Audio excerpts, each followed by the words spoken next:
તો કોરોનાને લઈને અપાયેલા લોકડાઉન વચ્ચે આજે અમદાવાદમાં ભગવાન જગન્નાથજીની ચંદન યાત્રાનું આયોજન થયું છે। લોકડાઉનના કારણે પ્રથમ વખત ચંદન યાત્રા બિલકુલ સાદગીથી યોજાશે। ચંદન યાત્રામાં ફક્ત ગણતરીના લોકોની ઉપસ્થિતિ જોવા મળશે। ચંદન યાત્રા દરમિયાન મંદિરના મહંત સહિતના લોકો જે રથમાં ભગવાન નગરચર્યા કરે છે તે રથનું પૂજન કરે છે અને પૂજન બાદ રથના સમારકામની કામગીરીનો પ્રારંભ થાય છે। ચંદન યાત્રાને લઈને ભગવાન જગન્નાથ, બહેન સુભદ્રાજી અને ભાઈ બલભદ્રના રથના આસોપાલવના પાન અને ફૂલોથી શણગારવામાં આવ્યા છે। તો રથનું પૂજન કર્યા બાદ તેને ચંદન લગાડવામાં આવશે અને ચંદન યાત્રા બાદ ભગવાનના રથોના સમારકામની કામગીરીનો પ્રારંભ થશે। એક તરફ રથયાત્રા કે જેની અંદર દર વર્ષે મોટી સંખ્યામાં લોકો જોડાતા હોય છે અને સૌથી પહેલી જેમાં પૂજા વિધિ છે જે છે ચંદન વિધિ અને આ જ ચંદન વિધિની ચંદન યાત્રામાં સૌથી પહેલા દ્રશ્યો આપણે ટીવી સ્ક્રીન પર બતાવી રહ્યા છે। મહંત દિલીપદાસજી મહારાજ કે જેઓ રથનું પૂજન કરી રહ્યા છે અને સૌથી પહેલા રથનું પૂજન કરવામાં આવે છે અને ત્યાર પછી જ તેના સમારકામની કામગીરી હાથ ધરવામાં આવે છે। આ દ્રશ્યો આપણી ટીવી સ્ક્રીન પર સૌપ્રથમ જગન્નાથજી મંદિરથી બતાવી રહ્યા છે। કોરોનાની મહામારીના કારણે દેશભરમાં લોકડાઉન આપવામાં આવ્યું છે અને આ વર્ષે ચંદન યાત્રા કે જે ખૂબ જ સાદગીથી કરવામાં આવી રહી છે અને જે 3 રથ છે તે 3 રથને ચંદન લગાડવામાં આવશે અને ત્યાર પછી જ તેનું સમારકામ કરવામાં આવશે। આજ અંગે વધુ વાતચીત માટે સંવાદદાતા ઝલક જોડાઈ ગયા છે। ઝલક, ચંદન યાત્રા જે રથયાત્રા પહેલાનો મહત્વનો પ્રસંગ અને શરૂઆત તેની થઈ ચૂકી છે, વિગત શું? જી, જે અખાત્રીજ છે, અક્ષય તૃતીયા છે, જે જગન્નાથજી મંદિર માટે મહત્વનો દિવસ હોય છે, કારણ કે આ દિવસે જે મંદિર દ્વારા ચંદન યાત્રા યોજાતી હોય છે। ભગવાનના જે 3 રથો છે કે જેમાં અષાઢી બીજના દિવસે ભગવાન નગરચર્યાએ નીકળે છે તે રથોનું પૂજન કરવામાં આવે છે, ચંદન તિલક કરવામાં આવે છે અને ત્યારબાદ જે ભગવાનના જે રથો છે તે રથોનું સમારકામ કરવામાં શરૂઆત કરવામાં આવતી હોય છે। ભગવાન પાસે આજના દિવસે એટલે કે ચંદન યાત્રાના દિવસે અનુમતિ માંગવામાં આવે છે કે તેમના રથોનું સમારકામ છે તે સમારકામ શરૂ કરવામાં આવે ને સાથે સાથે જે રથયાત્રા છે તે રથયાત્રાનો તૈયારીઓનો પ્રારંભ કરવામાં આવે। પરંતુ જે આજની જે ચંદન યાત્રા છે તેની વિશેષતા એ છે કે આજે જે કોરોનાનો કહેર જોવા મળી રહ્યો છે, લોકડાઉન જોવા મળી રહ્યું છે, ત્યારે જે મહંત છે દિલીપદાસજી મહારાજ ટ્રસ્ટી અને તેમજ અન્ય પૂજારીની સાથે આજે 3 વ્યક્તિઓની હાજરીમાં અત્યારે તમે જોઈ શકો છો કે જે ચંદન યાત્રા છે તે ચંદન યાત્રાની પૂજા થઈ રહી છે। વિધિ વિધાન સાથે, શાસ્ત્રોક્ત વિધિ સાથે છે ભગવાનના જે રથો છે તે રથોનું પૂજન કરવામાં આવી રહ્યું છે। સામાન્ય રીતે જે ચંદન યાત્રા છે તેમાં ભક્તો જોડાતા હોય છે, પરંતુ ભક્તોની ગેરહાજરી વચ્ચે સાદગીથી છે તે આજે ચંદન યાત્રાની પૂજા વિધિ ચાલુ કરવામાં આવી છે। જી ઝલક, ખાસ તો સાદગીથી જ્યારે ચંદન વિધિ થઈ રહી છે ત્યારે મહંત દિલીપદાસજી મહારાજ જોવા મળી રહ્યા છે, અન્ય કોઈ ઉપસ્થિત છે અહીંયા કે કેમ, તેને લઈને શું ત્યાંથી અપડેટ? લોકડાઉન છે અને જે 4 થી વધુ વ્યક્તિઓ છે તે ભેગી થઈ શકતી નથી, ત્યારે જે મહંત દિલીપદાસજી છે મહારાજ તેમજ જે મહેન્દ્ર ઝા ટ્રસ્ટી છે તેમજ પૂજારી છે તેટલા થોડાક જ લોકોની હાજરીમાં છે તે આ યાત્રા ચંદન યાત્રાનો પ્રારંભ કરવામાં આવ્યો છે। પૂજારી છે તે પૂજારી છે મંત્રોચ્ચાર સાથે જે રથોનું છે તે પૂજન કરાવી રહ્યા છે।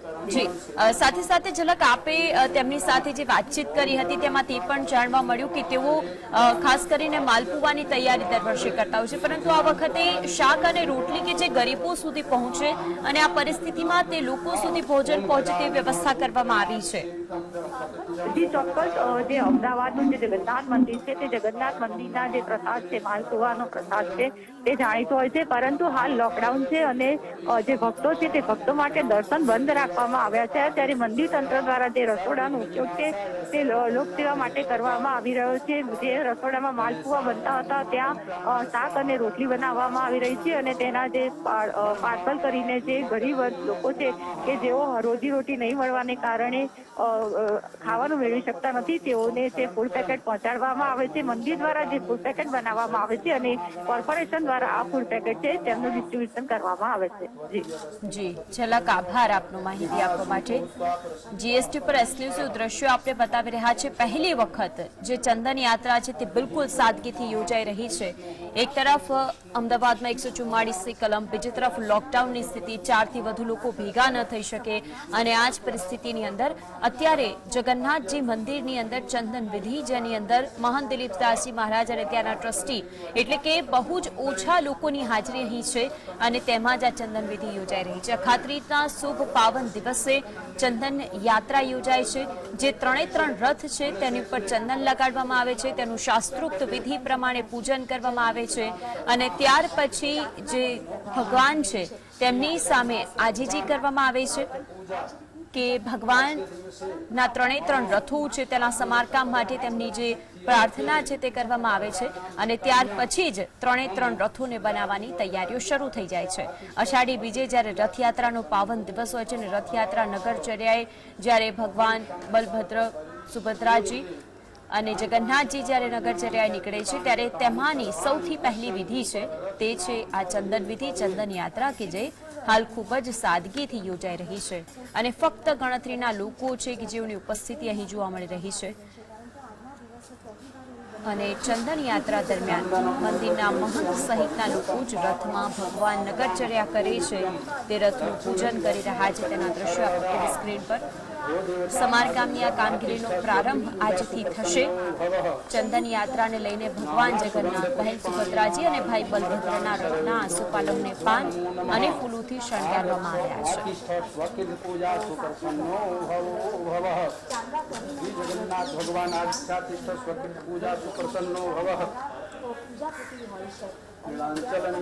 તો 2 થી ખૂબ જ ઓછા લોકોની હાજરી અહીં છે કારણ કે કોરોનાની મહામારીના પગલે સમગ્ર દેશમાં લોકડાઉનની સ્થિતિ છે.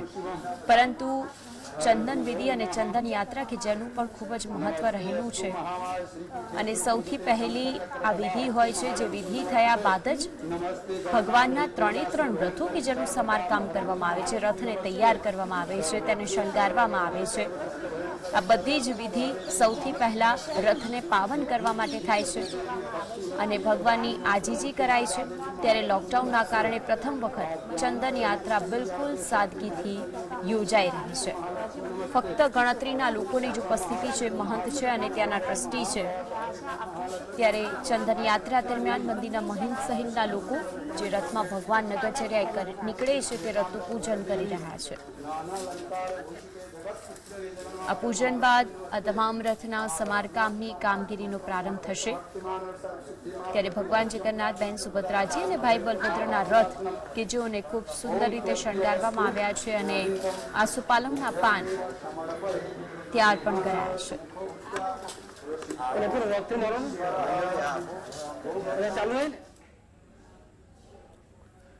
તો જે દ્રશ્યો આપણી ટીવી સ્ક્રીન પર આપણે બતાવી રહ્યા છે મહંત દિલીપદાસજી મહારાજ કે જેઓ હાલ 3 રથો છે તેની ચંદન વિધિ કરાશે. ચંદન યાત્રા જે સૌથી પહેલા તેનું આયોજન કરવામાં આવ્યું છે. અખાત્રીજના પાવન દિવસે આ વિધિ યોજાય છે અને આ વિધિ બાદ જ રથયાત્રાની તૈયારીઓનો ધમધમાટ શરૂ થાય છે. લોકડાઉનની વચ્ચે રથયાત્રા પ્રથમ પ્રસંગનું આયોજન. મહત્વની વાત તે પણ છે કે ખૂબ જ સાદગીપૂર્વક પહેલી વખત આ ચંદન યાત્રા યોજાઈ રહી છે. નહીં તો જગન્નાથજી મંદિર કે જે ભક્તોનું ઘોડાપુર અહીં ઉમટી પડતું હોય છે અને ચંદન યાત્રામાં પણ મોટી સંખ્યામાં લોકો અહીં ઉપસ્થિત જોવા મળતા હોય છે. પરંતુ અત્યારે અમદાવાદમાં કલમ 144 લાગુ છે, 4થી વધુ લોકો ભેગા થઈ શકે એમ નથી અને મંદિરના ટ્રસ્ટી તેમજ મંદિરના મહંત દ્વારા પણ તે નિર્ણય લેવામાં આવ્યો છે. ખૂબ જ સાદગીથી આ વિધિને કરવામાં આવશે અને ખૂબ જ ઓછા લોકોની હાજરીની અંદર આ વિધિ હાલ થઈ રહી છે. દ્રશ્યો સીધા જ આપણી ટીવી સ્ક્રીન પર આપણે બતાવી રહ્યા છે. લોકડાઉનમાં બહાર ન નીકળવાનો હેતુ જે અહીં સાર્થક થયું છે. સાથે સાથે એવા જીએસટીવીના દર્શક મિત્રો કે જે ચંદન યાત્રાની અંદર ન પહોંચી શક્યા હોય તેમના માટે સીધો જ લાહવો જીએસટીવીના માધ્યમથી આપ ઘરે બેઠા જોઈ શકો છો. ચંદન યાત્રાનું આયોજન જે કરવામાં આવ્યું છે અને હાલ 3 રથોની પૂજા શાસ્ત્રોક્ત વિધિ પ્રમાણે કરવામાં આવશે. ખાસ જે કળશ મૂકવામાં આવ્યું છે તે કળશની પણ પૂજા કરવામાં આવી છે. 3 રથ છે કે જ્યાં ચંદનનો ચાંદલો કરવામાં આવશે અને ત્યાર પછી જ ભગવાનને પ્રાર્થના કરાશે અને ભગવાનને પ્રાર્થના કર્યા પછી આ ત્રણેય ત્રણ રથોના સમારકામની કામગીરીનો પ્રારંભ કરવામાં આવશે.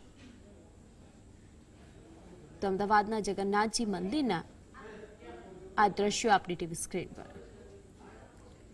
પૂરી શાસ્ત્રોક્ત વિધિ અનુસાર હાલ પૂજા અને અર્ચન કરવામાં આવી રહ્યું છે. આસોપાલવના પાન તેમજ ફૂલોથી શણગારવામાં આવ્યા છે આ તમામ રથોને.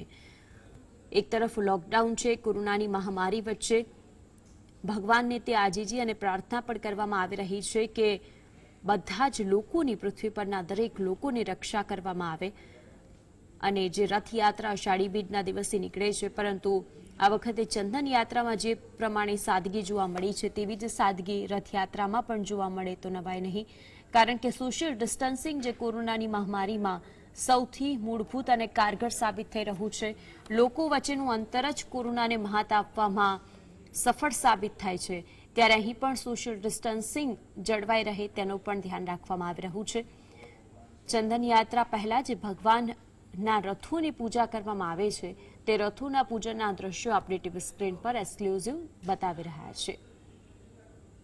તો રથયાત્રા કે જે પહેલો મહત્વનો પ્રસંગ હોય છે ચંદન યાત્રા, જેમાં શાસ્ત્રોક્ત વિધિ પ્રમાણે પૂજા અર્ચન કરાય છે, ત્રણેય રથોનું પૂજન કરવામાં આવે છે અને હવે તમામ ત્રણે ત્રણ રથો છે તેના સમારકામની કામગીરી હાથ ધરાશે. તેને શણગારવામાં આવશે, તેને બનાવવામાં આવશે. સાથે સાથે અષાઢી બીજે ભગવાનના ત્રણે ત્રણ રથો છે તેને સુંદર રીતે બનાવવામાં મદદરૂપ સાબિત થશે. દ્રશ્ય એક્સક્લુઝિવ જીએસટીવીના માધ્યમથી આપ ચંદન યાત્રા ઘરે બેઠા જોઈ શકો છો. લોકડાઉનની આ સ્થિતિની અંદર મંદિરો બંધ છે, મંદિરોમાં પૂજન વિધિ થાય છે, પરંતુ ભક્તો છે તેઓને જવા ઉપર મનાઈ ફરમાવવામાં આવી છે. ત્યારે આ પરિસ્થિતિની વચ્ચે સીધા જ જીએસટીવીના માધ્યમથી આપના ઘર સુધી આ દ્રશ્યો ભગવાન જગન્નાથજી, બહેન સુભદ્રાજી અને ભાઈ બલભદ્રના ત્રણે ત્રણ રથો કે જેના રથને પહેલા તો ચંદનનો ટીકો કરવામાં આવે છે, ત્યાર પછી શાસ્ત્રોક્ત વિધિ અનુસાર પૂજન કરવામાં આવે છે. સામે કળશ હોય છે, તે કળશની અંદર તમામ નદીના પાણી છે. એટલે કે અખાત્રીજનો દિવસ છે તે જગન્નાથજી મંદિર માટે ખૂબ જ મહત્વનો માનવામાં આવે છે. કારણ કે આ દિવસે છે તે મંદિર તંત્ર દ્વારા છે તે ચંદન યાત્રાનું આયોજન કરાતું હોય છે. ચંદન યાત્રામાં જે ભગવાનના જે ત્રણ રથ છે જેમાં ભગો ફરીવાર